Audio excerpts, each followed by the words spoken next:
అమ్మవారి పాదములను కళ్ళు తెరిచి చూస్తూ చెప్పినా, మీ ఎదురుగుండా అలా మూర్తుందనుకోండి, ఆవిడ పాదముల వంక చూస్తూ చెప్పినా, మనసులో ఆవిడ పాదములను చూస్తూ చెప్పగలిగిన, మానసికంగా కాంచీపురం వెళ్ళి అమ్మవారి మూర్తిని దర్శనం చేసి బయటికొచ్చి ధ్వజం దగ్గర సాష్టాంగం చేశాననుకుని చెప్పినా, 9 గ్రహములు కూడా వ్యతిరేక ఫలితములను ఇవ్వకుండా జాగ్రత్త పడి జాతకుణ్ణి సంరక్షిస్తాయి అని చెప్తారు.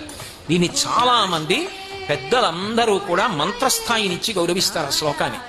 దధానో భాస్వత్తామృత నిలయో లోహిత వపు వినమ్రాణం సౌమ్యో గురురపి కవిత్వంచ కలయన్ గతౌ మందో గంగాధర మహిషి కామాక్షి భజతాం తమఃకేతుర్మాతః తవ చరణ పద్మో విజయతే. అది ఆ శ్లోకం. తవ చరణ పద్మో విజయతే. అమ్మా, నీ పద్మములు నీ పాదపద్మములు సమస్త కాలముల యందు విజయమును పొందుగాక.